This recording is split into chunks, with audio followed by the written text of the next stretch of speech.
Olá, sejam todos muito bem-vindos, todas muito bem-vindas a mais um programa JK, esse programa que acontece aqui no maior e mais importante plenário do Palácio 9 de Julho, o plenário Juscelino Kubitschek. No programa de hoje, tenho a honra de conversar com o deputado estadual André Bueno, do PL. Seja muito bem-vindo, deputado. Muito obrigado, prazer estar aqui no programa JK com você. Tenho certeza que teremos aí uma conversa muito importante neste dia, trazendo muitas informações relevantes. É uma honra estar com vocês. Nós é que agradecemos. Deputado, vamos começar contando para quem nos acompanha de casa um pouco de quem é o André Bueno, né, que hoje assume aí seu primeiro mandato a um cargo no Legislativo paulista, mas como começou toda essa trajetória, né? O senhor comentava comigo que com 20 anos de idade já começou a empreender, mas como veio essa conexão com a política? Na verdade, muito novo, né, com 12 anos de idade, eu já participava dos grêmios estudantis, através das escolas. Um outro momento da UNES, da UBS, havia um desejo de politização das escolas, e eles começaram a visitar todas as escolas estaduais e municipais com a intenção de criar uma sinergia pensando na política. E naquele ano, ano de 92, montaram um grêmio na escola e ficaram na presidência por 3 meses para que se ajeitasse as eleições, e eu fui candidato. Eu ganhei como candidato do grêmio da minha escola. Começamos a organizar os trabalhos, estive em Brasília, mesmo muito novo, foi uma experiência muito importante, que me deu aí os primeiros passos dentro da política.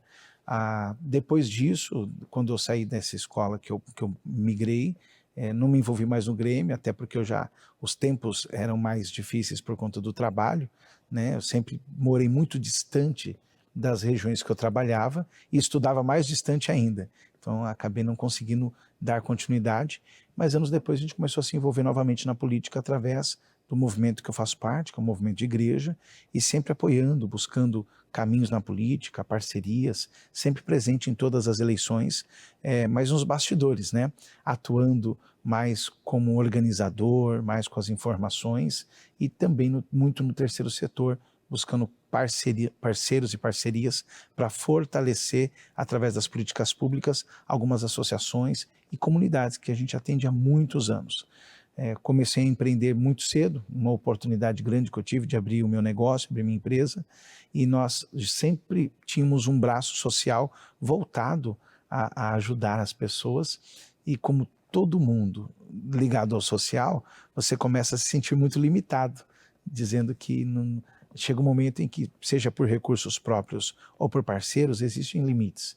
E para se ampliar isso, é necessário o poder público, é necessário estar realmente numa casa que tenha poderes e acessos para que as portas pudessem abrir. Então começa assim a carreira, de forma muito modesta, diferente de alguns colegas que sempre sonharam a vida. A gente sempre trabalhou muito, nunca foi realmente um sonho estar no mandato. O sonho era de ajudar as pessoas, de trazer socorro, criar pontes. Isso a gente conseguiu fazer com muita qualidade. E aí tem essa questão do trabalho social que o senhor traz sempre muito próximo também da sua relação com a igreja, né? Hoje o senhor é pastor. Como se deu essa sua entrada, também essa sua ligação religiosa? Vem de família, deputado, ou não? Há quantos anos o senhor é pastor? Vamos lá. Eu vim para a igreja com 16 anos de idade, na adolescência. Meus pais no passado eram, depois eles deixaram a igreja, mas as raízes permaneceram. Eu frequentava uma igreja lá no bairro da Freguesia do Ó, que fica na Zona Norte, aqui de São Paulo. Comecei com 16 anos com a história de líder de jovens, que é a história muito parecida com de quase todos os pastores, coordenando liderança de jovens, de adolescentes, galgando posições e fazendo trabalhos no dia a dia. A verdade é que o social era realizado sem que a gente ao menos soubesse que esse era o nome dado para isso. Era um socorro, era um auxílio às famílias, um direcionamento para quem precisava. E desde cedo a gente começou a atuar na igreja, desde os 16 anos. Lá conheci minha esposa, fiz minha família, comecei os meus trabalhos e me tornei pastor com 27 anos. Então, 11 anos depois de entrar na igreja, me tornei pastor, dirigente de igrejas. Então, eu atuava em algumas comunidades como um pastor responsável por aquela comunidade, sempre ligado a um ministério maior que nos enviava onde era necessário. Mas A minha igreja tem uma característica interessante, diferente de algumas, onde eu não sou um assalariado da igreja. Então, eu sou um pastor, mas com uma profissão paralela para a sobrevivência. Então, a igreja não tem como empregados diretos, né? Vamos colocar assim. Então, quase todos os pastores da minha igreja, do meu ministério, também têm outras profissões. Então, isso acaba nos dando uma sensação de enxergar as coisas de uma forma diferente. A gente não enxerga só aquele ambiente, mas consegue enxergar como um todo, e através desse todo, sempre buscando alternativas para a comunidade, para as pessoas mais carentes. E o trabalho social, ele é muito interessante. A verdade é que as igrejas estão espalhadas nas franjas do estado, nas franjas das cidades, e nós acabamos alcançando pessoas que o poder público não alcança. A gente está ali mais próximo do dia a dia. Eu sou um parceiro da Cruz Vermelha, e tem uma frase da Cruz Vermelha que marcou muito numa reunião que nós tivemos, que eles têm um horário determinado, isso é mundial, para atender as calamidades. Então eles têm lá, se houve um desmoronamento, se houve algum problema, eles têm um horário determinado para atender. E eles dizem que todas as vezes que eles chegaram para atender as calamidades, seja com água, seja com os primeiros socorros, o pastor daquela região já estava ali, socorrendo as pessoas, abraçando. Então é realmente uma missão, um chamado muito semelhante ao chamado da política, de cuidar de pessoas, de auxiliar e buscar caminhos que às vezes estão tão próximos e a pessoa não consegue enxergar. Ela está ali no olho do furacão, preocupada e com tantas dores, e às vezes é um cadastro no CRAS, é um documento que é enviado, é uma porta que se abre. E o senhor representa a região hoje aqui da capital, inclusive da Zona Norte, aqui da capital paulista, Perus também, embora o senhor tenha nascido, né, em Osasco, como o senhor disse, começou a frequentar a igreja ali na Zona Norte também. Isso fez, e junto com o social, também com que o senhor percebesse uma série de fragilidades também da sociedade como um todo, e aí isso vai se desdobrando para a política, né? Como é essa virada de chave do social para a política? Eu preciso relatar um ponto importante, né? A gente vem de uma infância muito pobre, muito difícil. A primeira casa que eu morei sem pagar aluguel foi uma casa que eu consegui adquirir depois de casado. Toda a minha infância, adolescência e juventude com a minha mãe, nós pagávamos aluguel. Em determinado momento da vida, isso se transformou numa prestação na casa da minha mãe, quando nós fomos sorteados num programa do governo. Eu morei no CDHU durante muitos anos, do Jardim Ipanema, que fica ali no Jaraguá, região da Zona Norte, do lado do Pico do Jaraguá, e eu morei no CDHU durante muitos anos. Quando eu entrei no CDHU, eu era quase um jovem, acabando a adolescência. Eu estava muito bravo, eu era muito nervoso, porque não tinha linha telefônica, não tinha sinal de telefone naquela região que nós estávamos, e para um jovem aquilo era o fim. Eu tinha um celular que não funcionava, tinha que comprar as fichas, os cartões de telefone. E quando eu mudei para lá, aquilo para mim me parecia uma dor, porque eu saí de uma região que tinha muito mais recursos e fui para uma região de fragilidade. Então aquilo me doeu muito, mas me trouxe muita consciência da região e do que se precisava. Foi quando, através de um projeto do governo que me auxiliou, que me ajudou no começo da vida, eu percebi a importância daquilo. Algumas pessoas que estavam e foram sorteadas também, mas que já trabalhavam em banco ou alguma outra empresa, usaram aquilo como um trampolim. Depois de 2 ou 3 anos, conseguiram mudar para algum outro lugar. Mas naquele primeiro momento, aquilo foi realmente um socorro para as famílias que precisavam. Hoje isso é muito claro para mim. Quando eu percebi aquilo, eu queria saber e entender como é que eu poderia ampliar isso para outras famílias. Comecei a visitar algumas reuniões de associações por terreno, associações por moradia, para entender que existiam políticas públicas e caminhos já postos, e que a verdade é que a maioria das pessoas não sabe, não conhece, a informação não chega. E pelo fato da informação não chegar, o sofrimento é estendido porque isso não acontece. Através desse meu anseio e dessa luta diária, eu representando um grupo muito grande, e o grupo me escolheu. André, a gente precisa de alguém que aceite esse desafio de vir como candidato, que se exponha, que trabalhe por isso. E eu, como todo político inicial, né? Eu falei que eu não queria, isso não era para mim, que eu amava o que eu fazia da forma que eu fazia. Mas aí venceu a opinião de todos e nós colocamos nosso nome ao pleito, pensando realmente nessas situações que foram vividas durante tanto tempo. Eu pude, junto com meu líder, organizar um trabalho, por exemplo, ele é pontual. Nós, durante os natais, nós temos um projeto, Natal Sem Fome com Cristo, é o nome do projeto, chama-se Natal Sem Fome com Cristo. Nós começamos com 1.000 refeições, passamos a 2.000 refeições, e no nosso último evento agora, nós alcançamos, no dezembro último, 20.000 refeições. Então você imagina uma fila enorme de marmitex, talvez uns 100 metros, 4 andares de marmitex, e a gente podendo alcançar essas famílias, não somente com a comida, mas com uma palavra de conselho, com uma palavra de carinho, para uma data que é tão cara para nós, poder levar um pouquinho mais de amor, de harmonia para essas famílias. Então isso para nós foi muito importante. Desse projeto do Natal Sem Fome, através da visita do governador, que foi conhecer o projeto, ele nos fez um convite, disse: por que vocês não abrem um bom prato? Vocês já sabem fazer comida, vocês já trabalham na comunidade. Daí surgiu o Bom Prato de Perus, que atende hoje 1.500 famílias, e em Perus nós tivemos o primeiro Bom Prato móvel, que tinha condições de levar a comida de uma região mais centralizada do bairro até as nossas periferias, como por exemplo o bairro chamado distrito Recanto dos Humildes, onde as pessoas têm mais dificuldade, o Morro Doce, que precisa atravessar a rodovia Anhanguera para alcançar.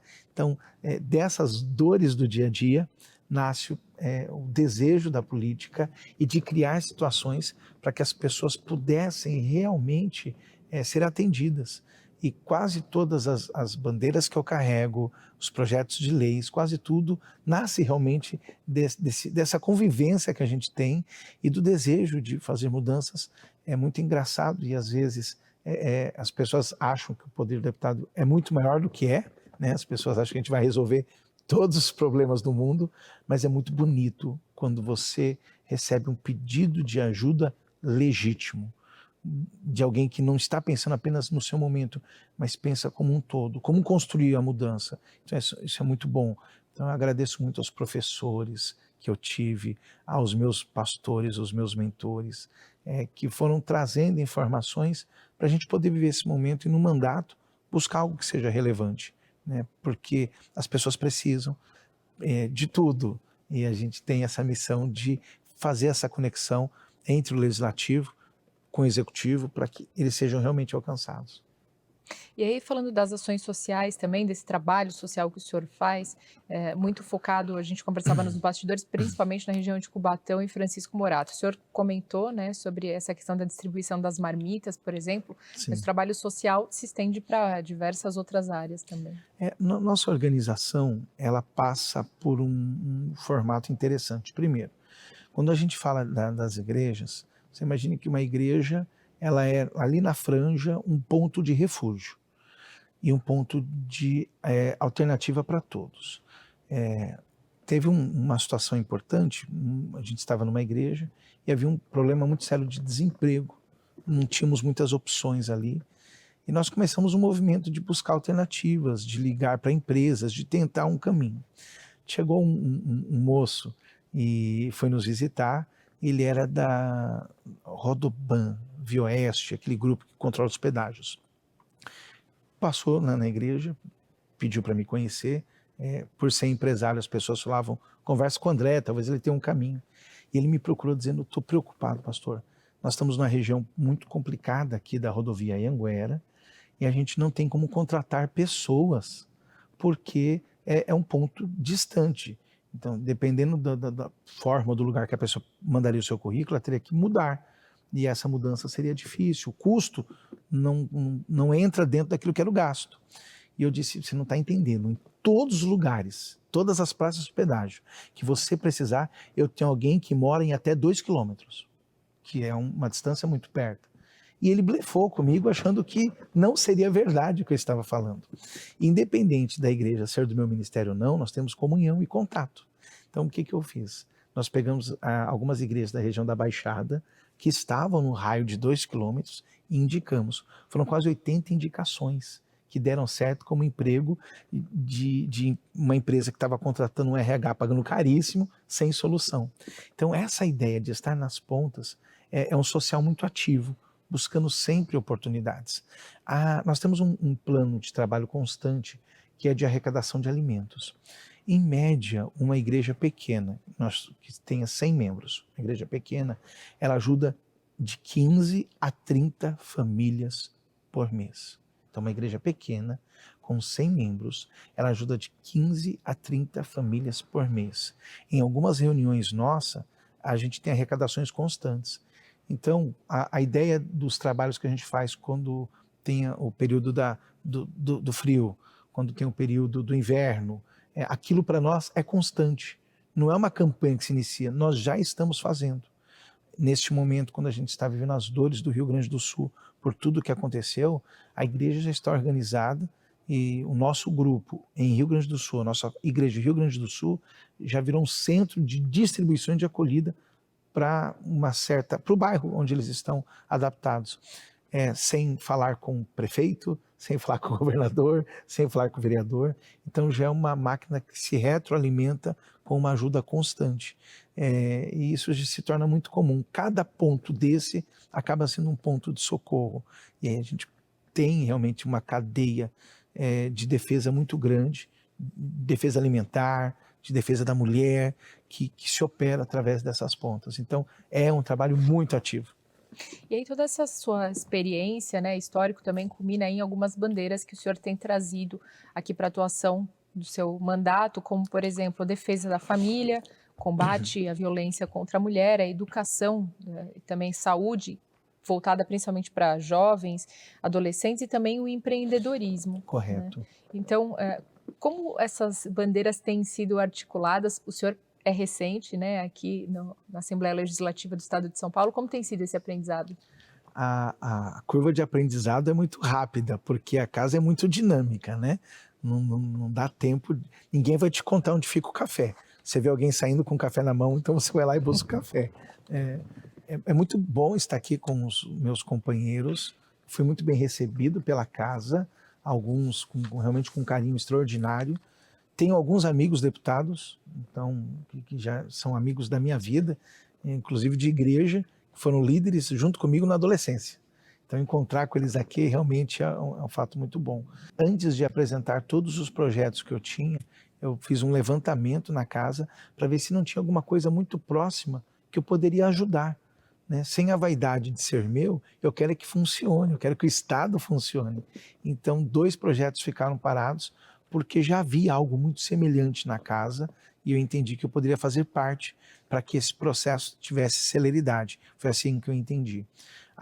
Todas essas bandeiras, na verdade, elas são conjugadas, elas estão muito intrínsecas. Quando a gente fala da família hoje, a gente vive um ataque à família de todas as formas.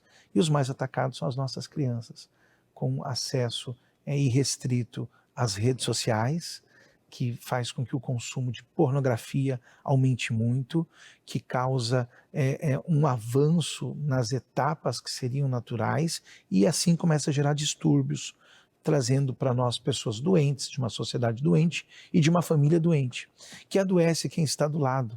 Então hoje, quando nós falamos dessa bandeira da família, é entender, e eu trago isso muito caro para mim, que são as nossas crianças as mais atingidas, de forma irrestrita. Hoje, os pais não mais dão a liberdade. Antes o pai entregava a criança na escola, né? Cuida aí, e isso era um processo muito, muito ruim. Hoje eles deixam a criança do lado de uma tela e ficam felizes, sabendo que essa tela vai alimentar e vai cuidar desta criança. Esse pai, provavelmente, ele nunca assistiu um desenho até o final. Ele nunca assistiu aqueles 20 minutos da série do episódio, é porque ele está muito ocupado com outras coisas. E a família vai se desmoronando, os valores vão se desmoronando. E aí não é só uma pauta religiosa, para nós é uma pauta social de um desajuste que começa a gerar enfermidades. É um desrespeito que vai crescer aos pais, que vai alcançar também as esposas, as mulheres, trazendo um desconforto muito grande para toda a sociedade e um adoecimento. Então, a ideia da família é isso, é a guarda, é a proteção, é o respeito, é a valorização através de atitudes que a gente pode ter e também dessa rede de proteção à criança. Quando foi ontem, eu recebi uma denúncia, a gente já está tomando algumas medidas, de uma criança que está desnutrida, entende-se que ela está tendo dificuldades com a alimentação e numa conversa mais profunda com o denunciante, ela está sendo agredida também. Então hoje a gente deve tomar uma medida mais séria, está vindo um conselheiro tutelar para a gente estudar todas as hipóteses do que vai fazer e hoje essa criança vai ser alimentada e ela não vai ser agredida. Então nós temos isso muito caro para nós do que está acontecendo. A família tem que ser protegida. E às vezes tem que ser protegida do próprio pai ou da própria mãe, de acordo com a situação. E aí, aproveitando que o senhor está falando sobre a família, o senhor é pai, né? Aí do André Matheus e Adriel Lucas, também casado com a Midian Bueno. É Midian ou Midian? Midian. Com Midian Bueno. E aí queria que o senhor falasse um pouco sobre isso também, com a idade do André e do Adriel. O André Matheus vai fazer 21 anos agora e o Adriel vai fazer 16 anos. O André Matheus já trabalha, ele é CLT já, tem carteira registrada, está trabalhando. O Adriel, ele ainda é estudante e jogador de vôlei. Ele é federado na Federação Paulista de Vôlei, é um atleta do vôlei. Ambos são músicos. O Adriel toca bateria na igreja e o André toca 5 instrumentos. Saxofone, bateria, guitarra, contrabaixo, ele é multiuso, né? Eu completo agora, em janeiro, 22 anos de casado já há bastante tempo. Minha esposa, ela é missionária, ela é cantora, me ajuda muito nessa caminhada. Toda esposa de político tem que ser muito paciente, tem hora para sair, não tem hora para chegar. E é uma família maravilhosa que Deus me deu e que me acompanha, está sempre comigo, me ajuda muito, participa das ações que eu faço. É evidente que meus filhos nascem num momento financeiramente melhor da minha vida, não foi como foi comigo que eu passei, e a gente sempre tenta mostrar para eles que a nossa realidade não é comum hoje, a nossa realidade é sensacional, porque a realidade comum ainda é de muita miséria, de muitas dificuldades. Então sempre que eu posso, estou com eles em várias situações onde eles conseguem enxergar isso, até para trazer um pouco mais de consciência. Junto com essa consciência familiar, eu tenho um programa de passar em todas as escolas estaduais que eu tenho oportunidade para falar com os adolescentes, para falar com os jovens. Eu lembro, quando eu tinha 12 anos de idade no meu Grêmio, um deputado veio me visitar, foi o deputado Celino, que atuava na região e ficou nessa casa durante muitos anos. Aquilo para mim foi um dos melhores dias da minha vida. O deputado conversou comigo, me deu atenção e eu penso que esse respeito à autoridade hoje não é mais igual, não está mais no mesmo nível. Mas para mim foi muito importante. Então, que eu possa ser importante também na vida desses jovens, desses adolescentes. Estavam tendo uma visita aqui, uma visita agendada com o cerimonial da casa. Sim. E eu não aguentei. Quando eu vi a criançada chegando, eu falei, posso conversar com eles, né? Eu nem quis dizer o meu nome. A ideia não era a valorização do eu, mas falar para eles um pouquinho sobre a política, falar sobre o Grêmio, a importância do envolvimento. Então, foi um momento para mim maravilhoso quando a gente transmite isso para os outros, né? E família para mim é essa base importante. Nós tivemos um terceiro filho, que no 4º mês o Senhor o recolheu, né, no 4º mês de gestação, que era o Andrei Marcos. E foi agora, hoje ele faria 2 anos, no mês de maio, faria 2 anos, e essa é a composição da minha família hoje, né? Muito bem. A gente vai fazer um rápido intervalo agora aqui no programa JK. Daqui a pouquinho a gente volta entrando mais nesse segundo bloco sobre a política, o mandato realmente aqui nesses 35 dias, mas já com muitas atividades do mandato de André Bueno do PL. Até já.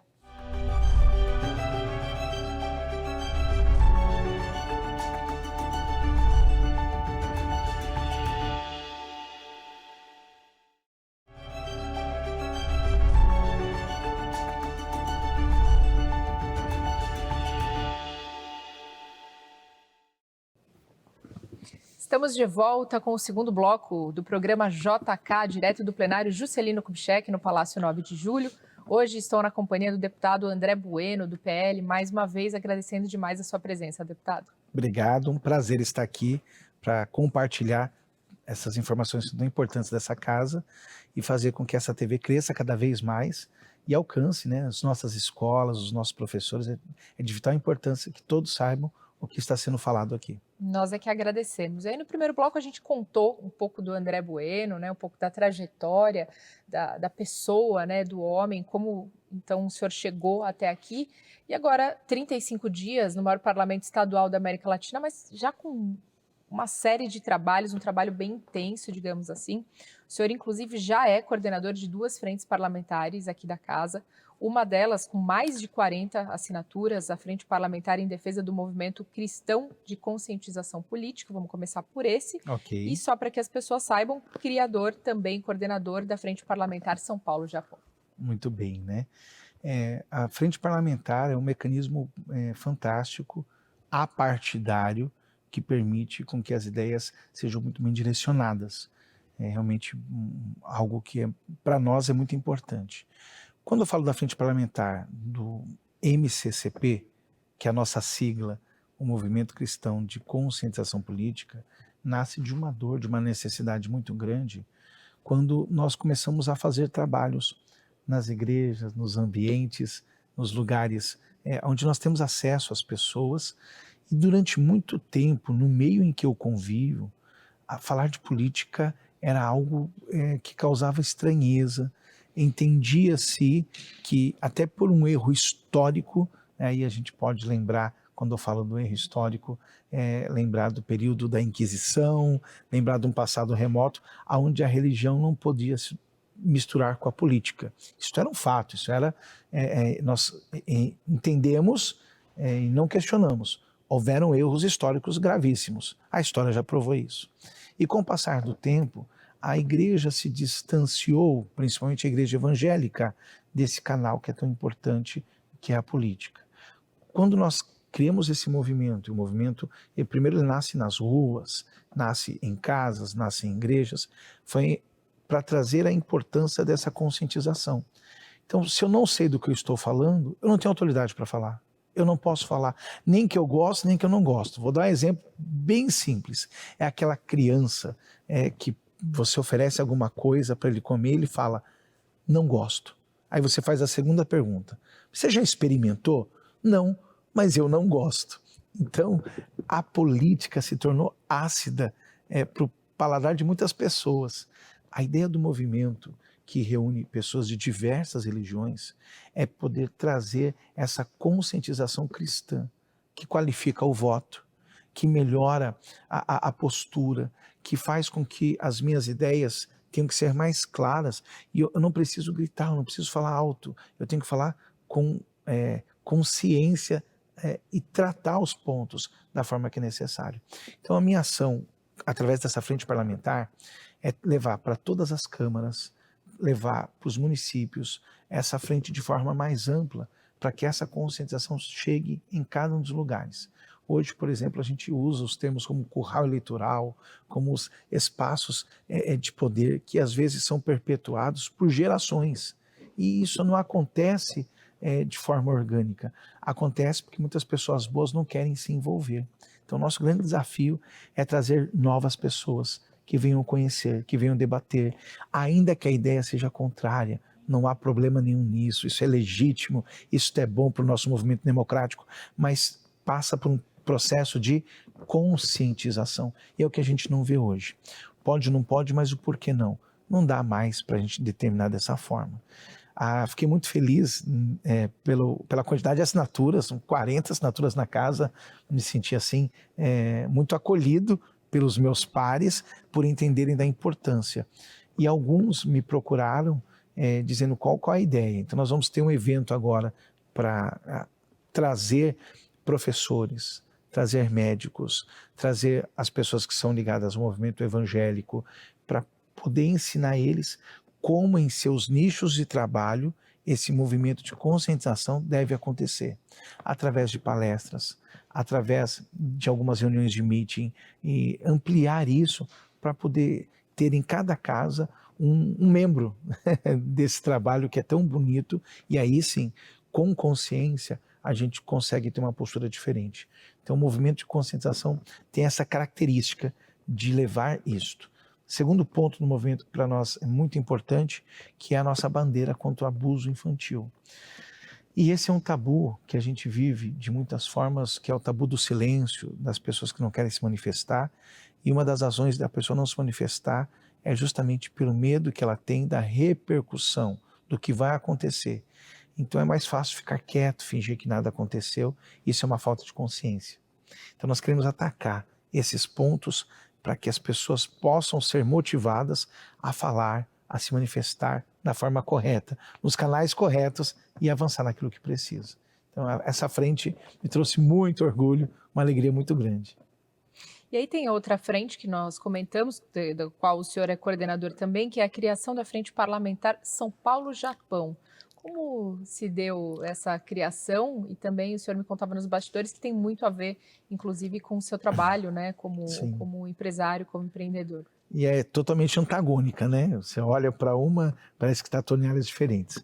A frente que nós criamos, Brasil-Japão, ela tem um outro significado. Meu primeiro emprego foi com 14 anos. Naquela época a gente podia trabalhar com 14 anos numa empresa ligada ao comércio exterior. O meu primeiro diretor, ele era um japonês, era um Nihonjin, ele era da colônia japonesa, e aí eu fui introduzido a conhecer um pouco mais sobre o comércio exterior, sobre a cultura asiática, através de um trabalho de imersão de dia a dia. Com o passar do tempo, nós montamos uma empresa focada a comércio exterior, em relações internacionais, e essa importância de trazer oportunidades. O Brasil tem muitas dificuldades burocráticas e um planejamento tributário que é assustador.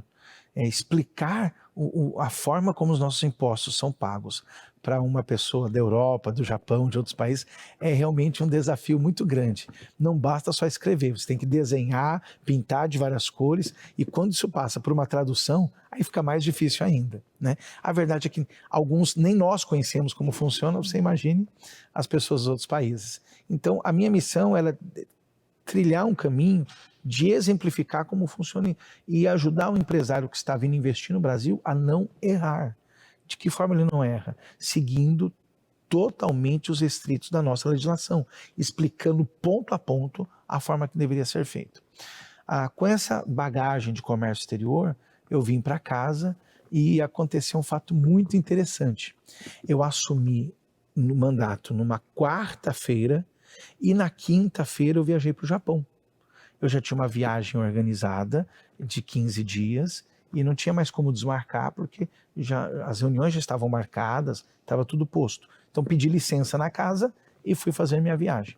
E foi impactante para mim, como empresário, como político, como cidadão, poder entender a organização e a cultura deles. Apenas um ponto. Lá você não vê a sujeira no chão. E eu peguei um papel de bala meu e eu procurei uma lata de lixo. Não tem sujeira no chão e não tem latas de lixo. E não tem garis. Então é assustador, né? Some, né? O que acontece com isso? Vai desaparecer. Não é, aquela sujeira é minha e eu tenho que levar ela na minha casa. Então é uma questão cultural muito forte, muito linda. Faça essa viagem quem puder, é uma viagem especial, mesmo sendo a trabalho. A imersão cultural política foi muito grande. Estive com o cônsul lá, estive com o nosso embaixador, tendo inclusive algumas novidades. A novidade que eu trago mais interessante é que eles estão brigando seriamente agora para que o embargo da nossa carne caia e o Japão possa comprar carne do Brasil. Isso está muito avançado, que é fantástico. A boa notícia, e é para relembrar, é que a partir deste ano não existe mais a necessidade do visto para o Japão. Então nós temos entrada livre, o que também foi muito bom. Posto isso, eu cheguei na casa e aí eu fui pesquisar as comissões que tinham. Quando eu descobri que ainda não existia uma Brasil-Japão, eu disse, esta vai ser minha e eu faço questão de encabeçar. Qual que é o objetivo dessa comissão? Criar junto às câmaras de comércio do Japão, e tem diversas lá, oportunidades das empresas virem se instalar no estado de São Paulo gerando empregos, trazendo recursos para a própria cidade, porque 25% do ICMS recolhido, ele fica no município. E às vezes o prefeito vem aqui procurar o deputado pedindo uma emenda. E nós temos limite para essas emendas.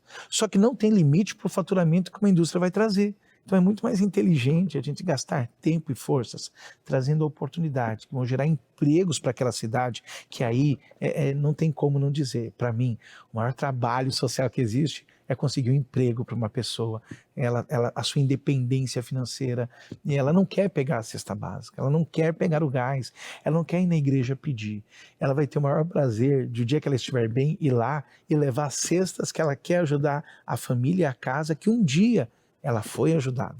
Então, tendo esta frente agora, eu estou fazendo uma carta, enviando para todos os presidentes das empresas no Brasil, das empresas japonesas, e para os presidentes das empresas do Japão, através das câmaras de comércio, dizendo: venha para o nosso estado. O estado é confiável, o estado é sério, nosso estado, como alguns outros países da América Latina, não tem nenhum problema de desapropriação.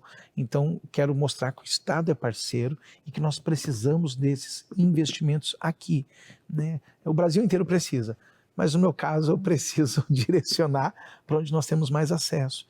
E essas empresas japonesas, elas só querem realmente serem cuidadas. Elas têm medo do Brasil por histórias que já foram contadas, de cargas que foram paradas na alfândega, de mercadoria que não chegou. Então, quando você tem a presença do parlamentar, mas mais do que isso, uma frente, dizendo: vocês são bem-vindos aqui, isso é um gesto muito poderoso para abrir caminhos de negociações, para trazer para os prefeitos, fazer um hub de conexões do bem, que vai gerar muito recurso para o Estado e para a cidade. Volto a dizer, é um caminho que não tem limites do que nós podemos construir. Um número apenas. Hoje, é evidente que a região favorece, mas eu preciso informar um número. Hoje o Brasil tem em torno de 300 a 360 indústrias japonesas. E o México tem 3.500. Então, é assustador a diferença do que nós temos. E aí a gente tem a dor de grandes grupos que estavam no Brasil, que hoje não estão mais. Eu cito o exemplo da Sony do Brasil, que é uma marca mundialmente conhecida, em algum momento já esteve nos nossos lares e hoje não está mais. Então é uma dor você ter uma indústria que empregava mais de 3.000 pessoas que saiu do Brasil. Então a ideia é mais do que do Brasil, saiu do nosso estado. Então a ideia dessa frente é trazer oportunidades e investimentos aqui para o nosso estado. Temos um parque fabril nas nossas cidades que é maravilhoso, temos cidades prontas para receber grandes negócios e dizer: o estado está pronto. O governador tem feito algumas atuações para facilitar, inclusive a logística, com estradas em Guarulhos, muitas coisas estão mudando, o estado está pronto. Nós queremos receber essas indústrias e eu quero ser um canal através da Assembleia Legislativa para que esses grupos se sintam confiantes de vir para cá. E aí tem também a sua participação em algumas comissões, além de frentes parlamentares, como a Comissão de Defesa dos Direitos da Pessoa com Deficiência, do qual o senhor é membro efetivo também da Comissão de Assuntos Desportivos. Mas vamos começar por essa da defesa dos direitos das pessoas com deficiência, que é uma das suas bandeiras aqui na casa também, uma das principais, digamos assim. Sim. Quando as coisas nascem de experiências pessoais, algumas coisas do coração, elas marcam a nossa vida. Eu era um líder de jovens e durante a minha liderança nós recebemos um moço, um rapaz, que tinha síndrome de Down. Embora a igreja seja um lugar de inclusão, as pessoas têm dificuldade com pessoas que têm deficiência. Isso é muito comum. E eu queria fazer com que ele se sentisse a melhor pessoa do mundo. E ele, todas as vezes que ele ia, ele sentava do meu lado, ele ficava do meu lado. Às vezes ele tinha chorava, estava feliz, sempre do meu lado ali. E eu pude cuidar dele durante alguns anos, sem saber tecnicamente o que eu estava fazendo. Era um cuidado do amor, né? Talvez não fosse nem tão eficiente e eficaz, mas era puro e verdadeiro. Com o passar dos dias, eu fui transferido daquela comunidade, fui para uma outra comunidade, que acontece naquilo que nós fazemos, e eu me lembro de sentir muita falta dele, e a mãe dele me ligar e falar, olha, o Davi está com saudade de você. E aquilo era muito sofrido para mim, e eu percebi que naquela minha comunidade pequenininha não tinha nenhuma política pública e nenhuma política interna de abraçar, de cuidar, de estar mais próximo. Despertou em mim o desejo de criar alguma coisa para que nós pudéssemos ajudar. A segunda dor, a segunda experiência, eu era líder numa igreja na região de Perus, e uma criança muito agitada na igreja, uma criança que no momento que não precisava ter as reações que ela tinha, estava muito pacífico a reunião, ela tinha, e me chamou muita atenção, Eu conversei com alguns psicólogos que faziam parte do meu grupo e contei a história, expliquei, detalhei, com a intenção de poder ajudar. E disseram, olha, aparentemente ela tem um aspecto autista, por tudo que o senhor está falando. E eu tentei detalhar. Chamei os pais para conversar, para que pudéssemos fazer um socorro, um primeiro atendimento. Talvez eles já até soubessem. E os pais me receberam de uma forma muito dura, ficaram muito bravos comigo, porque quem dá a notícia é geralmente visto com maus olhos, e eles quase colocaram aquilo como se eu estivesse amaldiçoando a criança, trazendo uma coisa ruim para a criança. Eu disse, não, pai, mãe, eu quero ajudar, eu quero entender junto com vocês. Passados-se 6 meses, eles saíram do ambiente que nós estávamos, e depois eles retornaram, já com o tratamento, já com a consumação daquilo que a gente acreditava, pedindo ajuda. O que a gente pode fazer? Expliquei como era o projeto do LOAS, expliquei quais eram as alternativas postas no governo para auxiliar eles, e ali a gente começou uma ação de muito carinho, muito cuidado. Quando eu venho para casa, e aí eu fui consultar as pastas que tinham, essa comissão para mim brilhou os olhos, porque eu vejo a dor destes pais que precisam de ajuda. Lá na minha empresa eu tenho um colaborador, o nome dele é André também, e o André me procurou dizendo que a esposa dele teria que sair do emprego agora para cuidar do filho. Então, foi muito caro isso para mim, me doeu muito. Eu entendo que numa casa de leis como essa, esse é um tema que une a todos, une todas as bancadas, une todos os partidos, une a todas as pessoas que estão aqui, isto une, e fazer parte de algo assim é bom, porque meu desejo é unir, é acolher, é tratar, é ajudar. Então, estando nessa comissão, ficou claro para mim que eu vou ter um mecanismo muito poderoso para isso. E hoje, o que é a minha alegria, né? Me perdoe até a emoção, mas é a minha alegria. Eu ajudei o Davi com amor, eu ajudei aquela criança da igreja, alertando aos pais, mas agora eu vou poder ajudar o Estado com uma ação que é uma aberração, não é uma ação, uma aberração, é uma vergonha você ter o tratamento sendo encerrado. E eu vou poder ajudar o Estado nessa pauta que para mim é tão importante. Então eu me sinto realmente muito feliz e digo, nessa ação grande que eu vou fazer, foi o Davi que me preparou. Nessa ação grande que eu vou fazer, foi a Laurinha que me preparou para poder chegar nesse momento. E aí nós temos que passar por outra comissão também, do qual o senhor é membro efetivo, que é a Comissão de Assuntos Desportivos. Quão é importante também, né, isso, ainda mais para o senhor que trata da questão de jovens, adolescentes, a gente sabe quanto o poder transformador do esporte.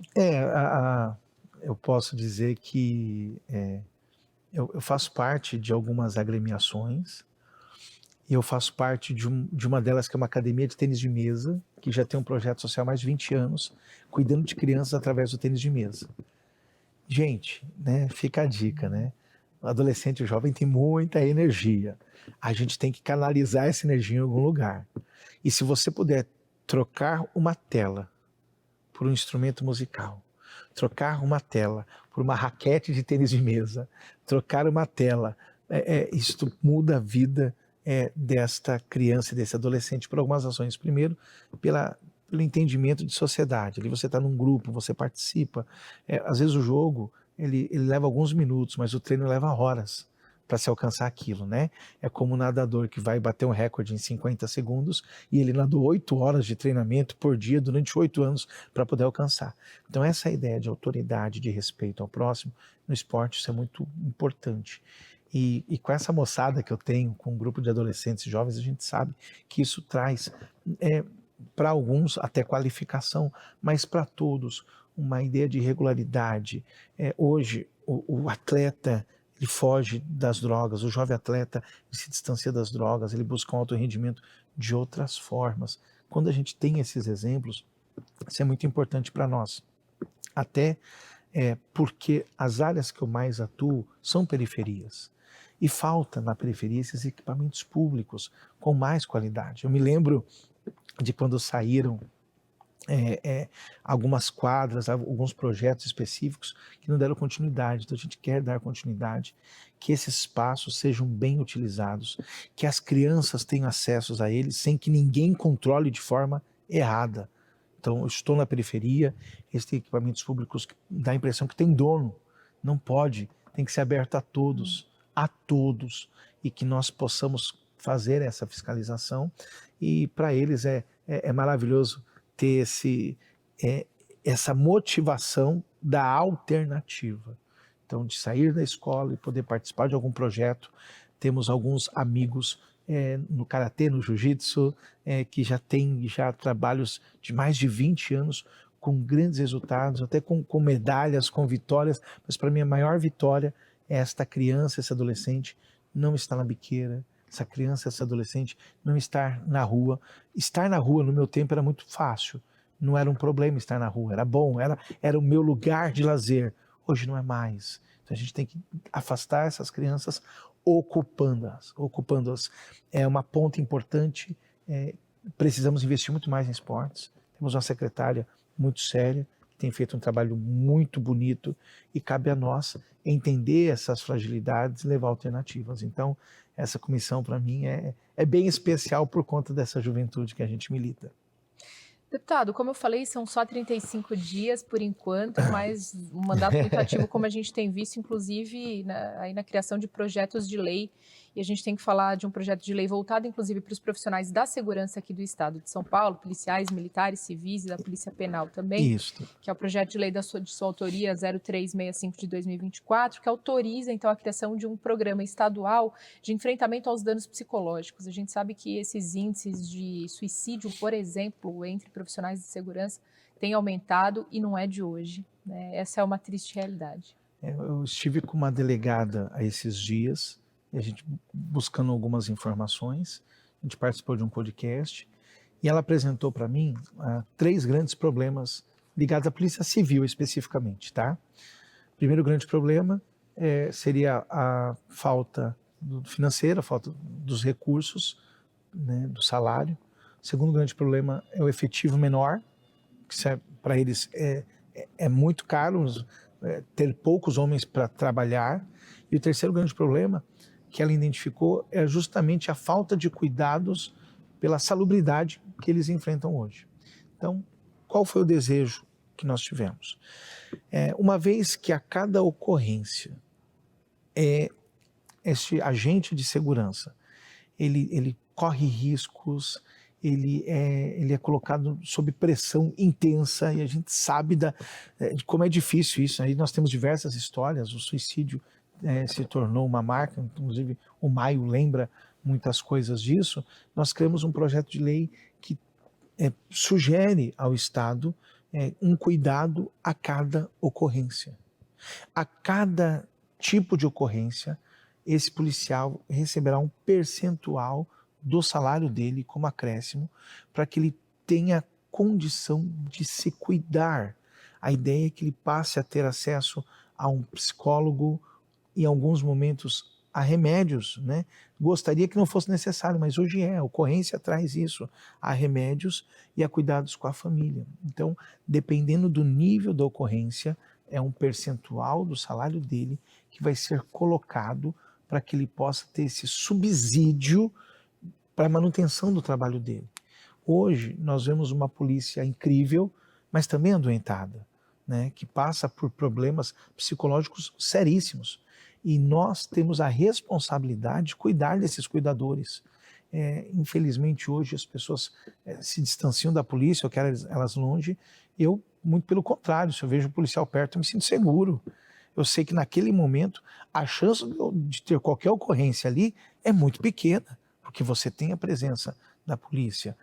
Gostaríamos de ser como o Japão, totalmente pacificados, onde eu ando quilômetros sem ver um policial? Claro que sim, mas enquanto isso não acontecer, a minha polícia tem que ser guardada, preservada, ajudada financeiramente também, para que ela consiga prestar um serviço melhor ainda e que haja essa saúde mental da parte dos nossos agentes. Eu fiz um trabalho específico durante 2 anos na Fundação Casa.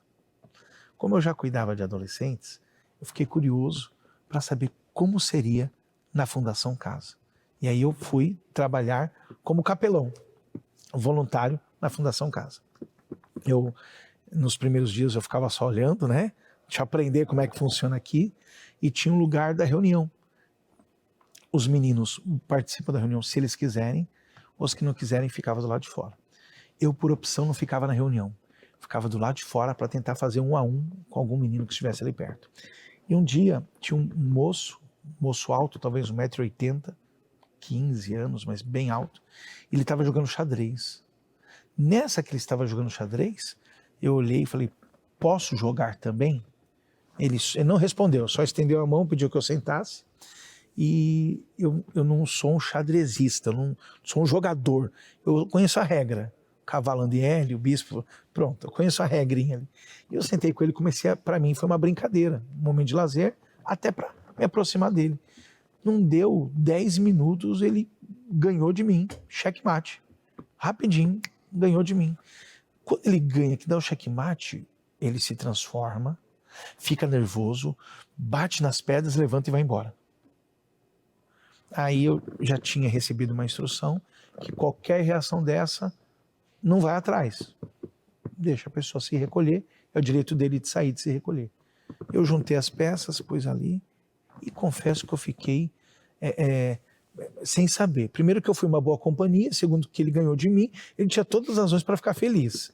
Então, o que está acontecendo com esse amigo, né? Passou a próxima semana, eu voltei e ele estava no mesmo lugar. Aí eu sentei do lado dele e falei, o que aconteceu semana passada? Bem sério. Falou, você não podia ter feito comigo o que você fez. Aí eu pensei, sentei com ele, fui cordial, joguei, perdi. Né? No que eu afrontei ele? Deixei ele falar. Ele falou, você deixou eu ganhar. Então a derrota na vida daquele moço é tão presente, é tão real, que até uma vitória legítima dele se tornou ilegal. Aquela vitória era real, ele ganhou de verdade. Eu era ruim no xadrez, ele deve treinar bastante. Ele ganhou de mim, mas até uma vitória legítima para ele era uma derrota. Quando eu percebi isso, eu entendi o que gera esses traumas, essas dores, o que gera isso para a vida. Então a dor nele é tão profunda que ele não está nem preparado para vencer. E hoje eu vejo a nossa polícia semelhante àquele moço que precisa de cuidados, que precisa de remédio. Cabe a nós, deputados, criar caminhos para que esses cuidadores sejam cuidados, para que a gente tenha realmente um governo de paz. Deputado, olha só, nós estamos chegando ao final, mas nós temos mais outros 2 projetos de lei que a gente tem que passar rapidamente. Rapidinho! E teria, claro, muitas outras coisas para o senhor falar, mas aí já fica o convite para que o senhor volte para falar de outras questões e também da sua opinião aqui no Parlamento sobre questões importantes como o aprendizado que a Alesp tem proporcionado para o senhor, ou Sim. até mesmo recentes aprovações importantes que passaram por esse plenário.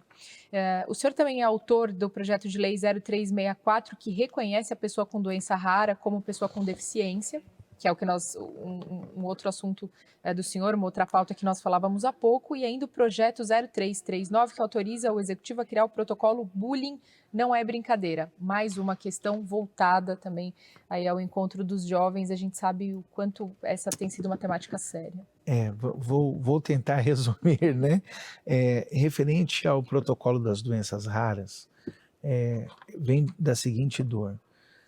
por ser doenças raras, o médico não conhece, o parlamento não conhece, a empresa não conhece.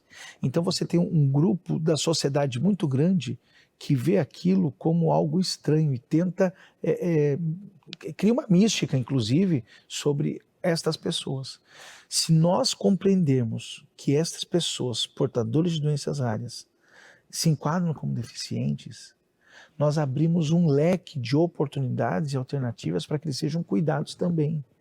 E é evidente, eu tenho estudo, depois eu posso passar informações, surge uma doença rara todos os meses. Então é um volume muito grande, porque agora a gente avançou muito a medicina e consegue identificar. Essa pessoa, dependendo do nível dessa doença rara, ela não pode ser considerada uma pessoa que tem todos os recursos que nós temos. Então ela precisa sim ser reconhecida como deficiente para que ela tenha alternativas. Os deficientes estão construindo uma cadeia muito interessante, de muitas coisas boas, de avanços de toda uma vida, né, de toda uma história de dores. E essas pessoas com doenças raras, elas têm que fazer parte disso. Se isso não acontecer, não dá tempo, elas vão morrer, elas não vão ser atendidas, seja coisa simples como o transporte público, elas precisam ser incluídas nisso. Ainda que se determine quais são as doenças raras, pode acontecer o que eu sou contra, eu gostaria que fossem todas. Por quê? Porque se for criar um parâmetro de quais são e quais não, a gente vai ter uma dificuldade muito grande, porque surge uma doença nova a cada mês. E essa é o tipo da lei que não vai ser mudada amanhã, talvez nunca mais seja alterada. Então é extremamente necessário que o parlamento observe essas condições de doenças raras como uma prioridade para que eles façam parte, sim, desse bojo que nós temos, que é tão especial, das pessoas com deficiência. Então esse é o resumo do resumo do resumo, sim, né? Já a parte da criação do protocolo do bullying, aí para nós é muito dolorido, porque eu já sofri bullying no banheiro de uma escola quando eu era adolescente, e a gente tinha medo do terceiro banheiro, porque ali tinha um rapaz mais forte, que era agressivo. Então a gente lembra disso com muita dor, e não tinha uma razão para você sofrer, era qualquer coisa. Hoje nós temos alguns banheiros de escolas, alguns que se transformaram em laboratórios do crime, onde os nossos jovens e adolescentes sofrem. Ele já não quer ir para a escola, a família adoece, entristece, ele tem medo de falar porque ele tem vergonha do que vai acontecer. Então nós criamos um protocolo que vai dar toda a orientação para o pai, orientação para o professor, para o diretor, quais são os canais, os veículos, os meios que ele tem que utilizar para que nós tenhamos de forma protocolar o que ser feito. Às vezes acontece na escola de estar com um problema e a diretora ela fica ali sem saber, ela não tem uma lei que ampara, ela não tem um caminho pronto que possa dar um direcionamento. Então, esse projeto de lei vem para trazer para ela um caminho claro de ações do que deve ser feito. Isso aqui está acontecendo no Brasil inteiro, é uma dor hoje, está afastando crianças da escola, adolescentes da escola por medo. Isso tem que acabar. Esse medo não pode mais continuar, e esse protocolo eu tenho certeza absoluta que vai ajudar nesse encaminhamento. Olha só, gostaria de agradecer demais a presença do deputado estadual André Bueno, do PL, hoje. Infelizmente nós temos um tempo, mas teriam outras pautas, então já fica o convite, por favor, deputado, foi um prazer.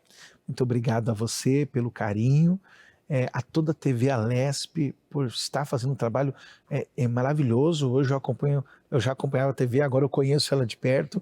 É realmente um canhão de informações, e eu quero agradecer esse tempo e que este veículo possa alcançar todo o nosso estado, para que as pessoas possam participar do debate e crescer junto conosco. Nós é que agradecemos, e esse foi mais um programa JK, hoje com a presença do deputado André Bueno. Até o próximo.